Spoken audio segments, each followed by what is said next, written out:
Yang terhormat Dewan Juri, yang saya sayangi, sahabat-sahabatku yang dirahmati Allah. Assalamualaikum warahmatullahi wabarakatuh. Alhamdulillahirabbil alamin. Wassalatu wassalamu ala asrofil anbiya'i wal mursalin wa ala alihi washabbihi ajmain. Allahumma sholli ala Muhammad wa ala alihi wa ashabihi ajmain. Segala puji marilah kita panjatkan kehadirat Allah Subhanahu wa taala yang telah memberikan kita nikmat yang tak terhingga, sehingga pada kesempatan ini kita dapat berpartisipasi dalam keadaan sehat walafiat, tak kurang suatu apapun. Sholawat dan salam marilah kita sanjungkan kepada Nabi Muhammad SAW, teladan umat hingga akhir zaman. Izinkan pada kesempatan kali ini saya membawakan pidato dengan tema pentingnya ibadah sholat. Sahabat-sahabatku yang berbahagia, Allah Subhanahu wa taala telah berfirman dalam surat At-Toha ayat 14 yang artinya sebagai berikut. Sesungguhnya aku ini adalah Allah Subhanahu wa taala. Tidak ada Tuhan yang hak selain aku. Maka sembahlah aku dan dirikanlah sholat untuk mengingatku. Sholat adalah sarana komunikasi antara manusia dengan Allah. Ketika sholat, tidak ada sekat yang membatasi untuk hambanya bertemu, berdialog, dan mengungkapkan segala perasaannya kepada Zat yang Maha Suci. Tidak perlu perantara, tidak perlu status yang tinggi untuk bertemu dengannya. Walau ia seorang pendosa yang besar, rakyat jelata, atau orang yang miskin papa, Allah akan tetap menerima kehadiran sang hamba dengan tangan terbuka. Disinilah sholat dimaknai sebagai sarana komunikasi yang intens dan dekat antara hamba dengan Tuhan. Luar biasa bukan? Sahabat-sahabatku yang dimuliakan Allah, dalam sebuah hadis dari Anas radhiyallahu anhu, Nabi SAW bersabda, yang pertama kali akan dihisab pada seseorang di hari kiamat adalah sholat. Jika sholatnya baik, akan baik pula seluruh amalnya. Jika sholatnya rusak, maka akan rusak pula seluruh amal perbuatannya. Dari hadis tersebut, kita mengetahui bahwa sholat dalam agama Islam menduduki posisi yang sangat penting. Diterima atau tidaknya ibadah yang lain yang kita kerjakan tergantung pada bagaimanakah sholat yang kita kerjakan. Apabila sholat kita diterima oleh Allah, maka seluruh ibadah yang lain juga akan diterima. Tapi jika sholat kita tertolak, maka seluruh ibadah yang lain pun juga akan tertolak. Di antara keutamaan sholat diantaranya satu, sholat sebagai penghibur jiwa.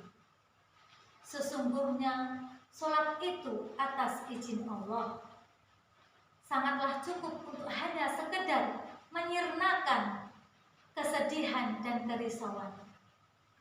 Setiap kali dirundung kegelisahan, Rasulullah SAW selalu meminta kepada Bilal bin Rabah, tenangkanlah kami dengan sholat, wahai Bilal. Al-Hadis. Begitulah sholat benar-benar sebagai penyejuk hati dan merupakan penyejuk jiwa, merupakan kebahagiaan bagi Rasulullah SAW. Yang kedua, sholat dapat mencegah perbuatan keji dan mungkar. Allah Subhanahu wa taala berfirman dalam surat Al-Ankabut ayat 45 yang artinya, bacalah kitab Al-Qur'an yang telah diwahyukan kepadamu Muhammad dan laksanakan sholat.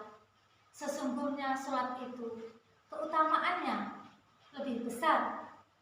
Keutamaannya sesungguhnya melaksanakan sholat dapat mencegah perbuatan keji dan mungkar. Dan ketahuilah, mengingat Allah dengan sholat itu keutamaannya lebih besar dari ibadah yang lain. Allah Maha mengetahui yang kamu kerjakan. Yang ketiga, sholat sebagai penolong. Allah Subhanahu wa taala telah berfirman dalam surat Al-Baqarah ayat 45 yang artinya, dan mohonlah pertolongan kepada Allah dengan sabar dan sholat.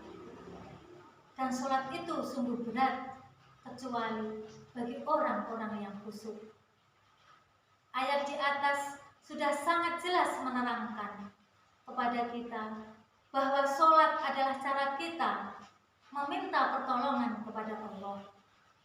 Jika Anda diliputi kegelisahan, ketakutan, dihimpit kesedihan, dan dilanda kegelisahan, maka segeralah bangkit untuk melakukan sholat. Niscaya jiwa Anda akan tentram dan tenang. Yang keempat, sholat sebagai penghapus dosa.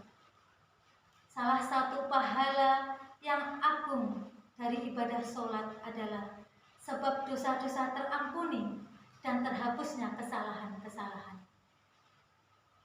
Dari sahabat Abu Hurairah radhiyallahu anhu, Nabi Shallallahu alaihi wasallam bersabda, "As-sholatu khamsu wal jum'atu ilal jum'ati kafaratul lima bainahunna malam tughsal kabair." Yang artinya, sholat 5 waktu dan sholat Jumat ke Jumat berikutnya adalah penghapus untuk dosa di antaranya, selama tidak melakukan dosa besar. Hadis riwayat Muslim.